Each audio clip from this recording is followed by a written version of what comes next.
What's up guys, my name is Play, and here I am bringing you squad video. You can see I'm in Division 6. I have a pretty decent record, not perfect but pretty decent, and I'm doing pretty fine. I spent around 60k on this team.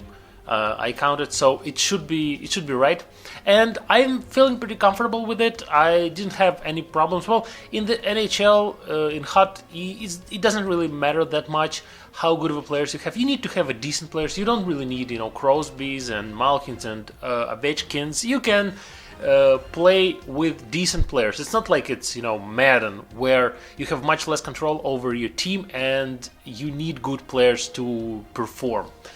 So yeah, here is my team. I don't want to spend your time too much, and yeah, I will talk a little bit about every one of those guys. I will try to do it quickly.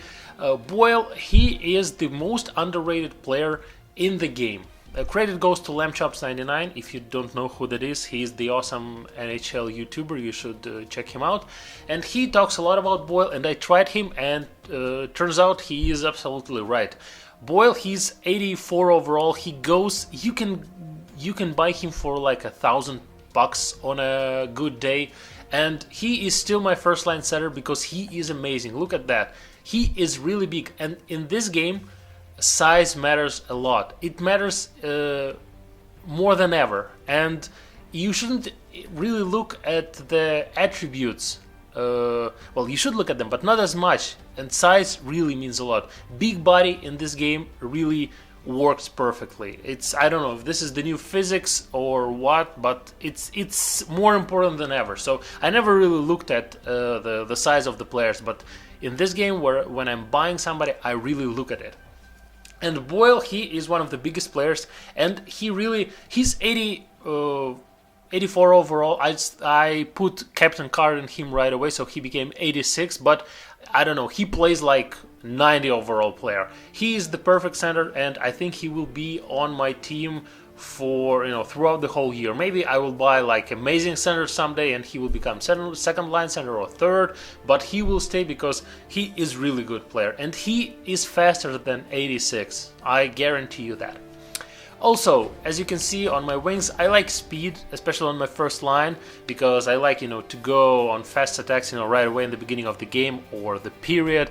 And Grabner is probably the fastest player from all of those who I've tried. And in this game, not only size matters more than ever, but speed does too. In the previous games, defender always could keep up with the fast forward. In this game, one mistake, one wrong step, and forward just runs near the defender, and he just cannot catch him. And with Grabner, you can do it constantly. If a lot of players, they still try to, back off from their blue line to the net, like they did in NHL 14, where it was easier to do, and they still try to do it like slowly, without giving an opportunity to cut through the center. And it just, if you have a fast player, it just allows you to go right through along the boards, and then you can cut when you go over the defender. I hope that it makes sense what I'm saying. But speed matters a lot, and Grabner, he is a good sniper, and he's really speedy guy, and I'm really happy with him. He is a little bit less speedy without this assistant card, but yeah, he is amazing, and I think he will be on my team for a long time. Bodker is a little bit different story. He is fast too, but the thing is, he is the most agile player from every player that I have tried. It's really surprising. It's hard to explain, but controlling Bodker is much easier than controlling any other player in the game. I think it's the hidden attribute. It's like agility or something. He just feels, when you flick to the right, he immediately goes to the right. To the left, he does not need any time to change the direction, and it's really comfortable to play with him in the opponent's zone, in the attacking zone, and it's really a great feeling. And he's a good sniper. He haven't scored a lot for me, but I don't know, moving the puck with him, going through the zone, trying to escape from the defenders, it's all just feeling right. So he's a great, you should check him out. He costs like, I don't know, maybe 5k right now, maybe even less. I bought him for like 4.5, or something. Grabner, I bought him for 5, but now you can buy him for like 2, so he is really cheap as well. Second line, Jagr. I love Jagr because he played for my KHL team for 3 years, and I'm a big fan of him. And he played there for in Avangard Omsk. He played there for like 3 years, and he is like he's like a god there. So everybody loves him because he's really sweet, and you just can't love him. But he always sucked. Well, they had some hot life players of him, but I haven't really tried them. But regular Jagr always sucked. He was too slow. He wasn't too good. But in this game, he is actually pretty decent. 86 overall. I bought him for like 5k. I put an assistant card on him to make him a little bit faster. This is the only problem with Jagr. He is slow. He's like, for example, he's 85, and Franzen, I will talk about him later, he's 85. But Franzen is faster. So Jagr, you can't really, break into the zone with him. But if he controls the puck in the zone, it's almost impossible to get it away from him. He has like 99 balance or something. He is just standing on his skates, and he can resist all the hits. And his hands, they are really amazing. It's much easier to pass with Jagr than with anybody else. He's just always gets it right. Sometimes in this game it's hard to make a cross crease happen, and it goes in the different direction. But with Jagr, it seems like he always gives the right pass. So I don't know if this is the special attribute or just hands, but it's really great. And his shooting is always also amazing. So yeah, he's great. Le Cavalier, he feels good. I haven't played a lot with him, but he's doing his job. I like him. He also has a big body. By the way, Jagr has an amazing body too. He's also big, and I feel, he is good all around. Jack of all trades of some sort. So I'm happy with him. He's good on face-offs, and I'm really happy. And he's really cheap. I bought him for like 3k. Jagr is around 5k, I think. Milan Mikalik, he's faster than, well, not faster, he's 87 fast, that's right. He's also big, and he scores a lot of goals for me. I don't know how it works. My attacking schemes are basically the same, but for example, Botker don't really score that much, but Mikalik always scores. I don't know, I think they take pretty much the same amount of shots, but something about Mikalik makes him score. So maybe it's just random thing, I don't know. But he is good, and he is really using this 6 and 2 well. Okay, third line. So as you can see, second line is a little bit slower and a little bit bigger. So with these guys, it's really good to stay in the zone, to play overload, to cycle the puck, because now cycling the puck is more about protecting it than making good passes, because it's hard to make a good pass. You probably always have just one, maybe two options, and you just need to make right turns to avoid hitting, because hitting it's much easier in this game to lose the puck. You probably noticed it yourself. Okay, so about the third line, it's also kind of big. Dubinsky, he is good. I talked about Le Cavalier.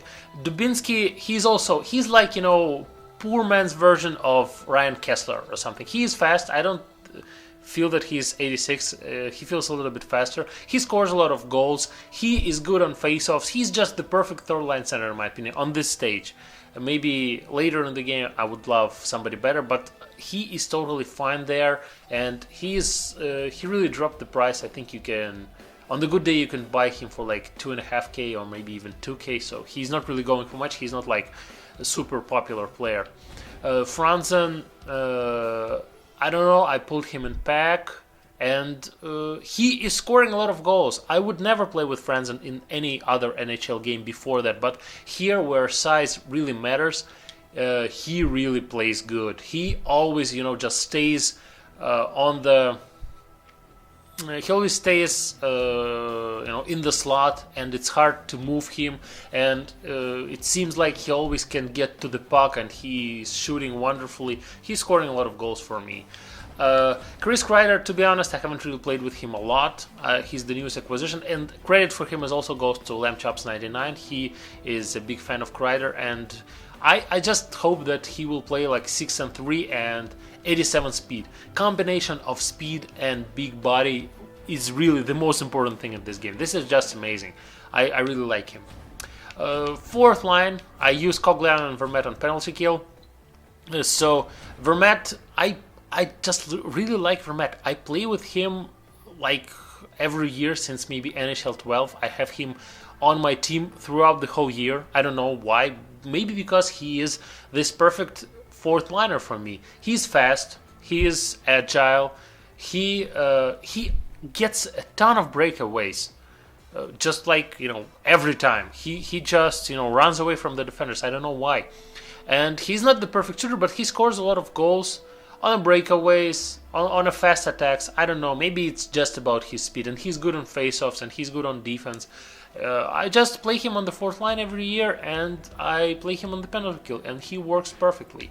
Cogliano is one of the fastest players in the game. He is basically the same thing as Vermette, maybe a little bit weaker defensively, but I like players like that on the fourth line. I like when they can, run away, when they can hold a puck, when they can forecheck, with the speed. With this, forechecking is much more important with this increased passing difficulty in this game, and he is really good in this role. He is really can, run from one guy to another and just, get to them and intercept passes, and I really like him. I think actually, because fourth line doesn't really matter a lot, I think Vermette and Cogliano will stay on this fourth line like for the year. I will not be upgrading them.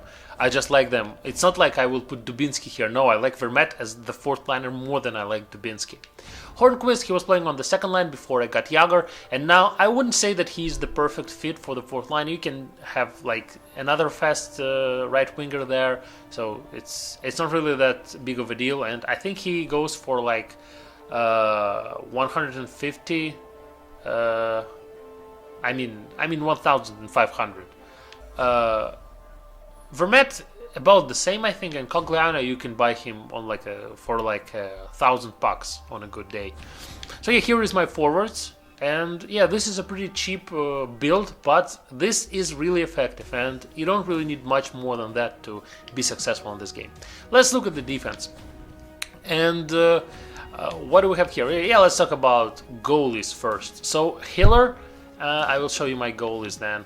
I have Hiller and Vokoun. Vokoun I got random. I think I pulled him from the puck or something. I just wanted to try him because he has the glove on the opposite side. And this game, to be honest, it gives goalies unfair advantage because all the shots that would have been probably goals if a goalie had a glove on the left hand, they are just saved regularly if the goalie has a glove on the right hand and stick on the left hand. So he is a lefty, technically. And he really plays good. He plays better than 82, and you can get him basically for free for I think you can buy him for maybe 600k, not just 600 coins, not k. It's stupid. And Hiller I think he is the most underrated goalie at this point of the game because he's 87. This is really good in this game. Not much goalies are better than that.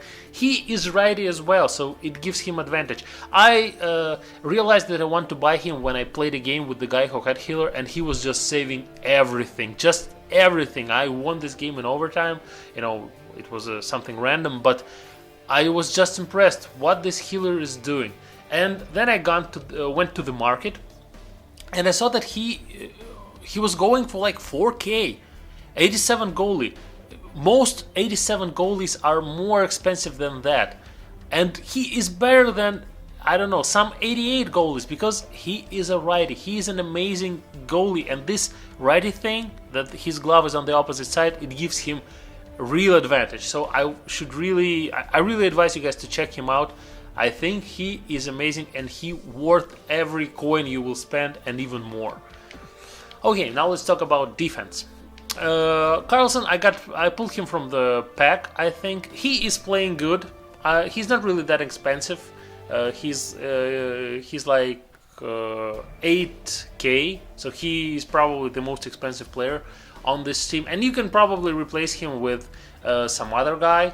But he is. Yeah, he's really doing fine. I really like him. He's good defensively, he's fast, he's agile, and he is not small, and this is a big help in this game. Wisniewski, don't worry, it's not the one that I promised to give away. He's still on my other account, and this one I bought.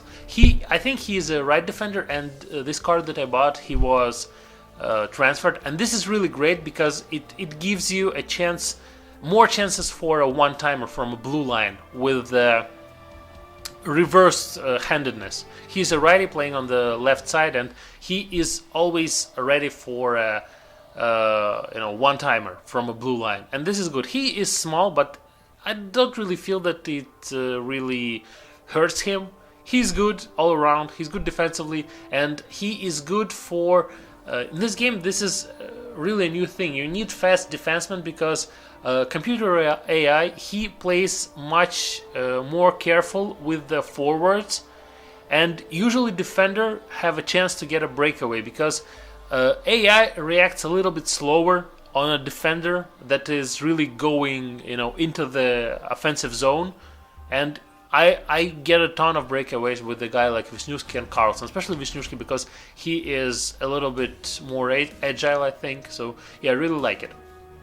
Edler and Johnson, I pulled him from the pack, but he's not really that expensive, and he is good. He is big, and it really feels like it. He is good defensively, first of all. And Edler, I had him last year too, but here he is a little bit slower and a little bit heavier, it feels like, and they pretty much the same thing. Johnson and Edler, they are those big, not very agile defenders. They can shoot from the blue line, but they are mostly about defense, and I really like them. I think that they are doing fine.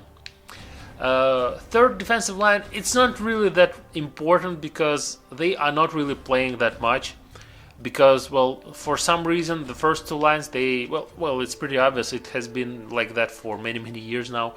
They share, almost all the time, and in some games, they have no game time at all, this third defensive line. So I just picked two big defensive lines. Lamchops, I think, advised getting Cody Franson because he's big and fast, and it's really true. He's big and fast, and he is actually good all around. And you can see that even if you combine those attributes that they have here on the card, they are much more than 83, and you can get him really cheap. I think like $1,000.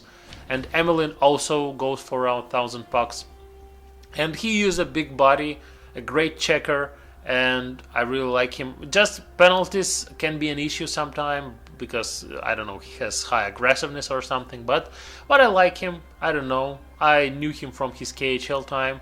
He's not really a good person. Everybody hates him, I think, in KHL and NHL, the same thing, because he really is not a good person. I don't know how to explain that. I mean, no offense to him, but it certainly looks like that. But he's a good defenseman, and I think that he is the perfect third line defenseman. And I think that this is all I talked about. If you have any questions, any suggestions, corrections, I would love to hear them. So please let me know. Also, subscribe to my channel if you still haven't. We will be starting Hot Roulette series probably tomorrow on this channel. I will be playing on my other account. I collected some pucks so I can play roulette right now. And also leave a like if you enjoyed this video. Write me on Twitter. Tweet me something. I really love it. And I will see you in the next episode. Thanks for watching.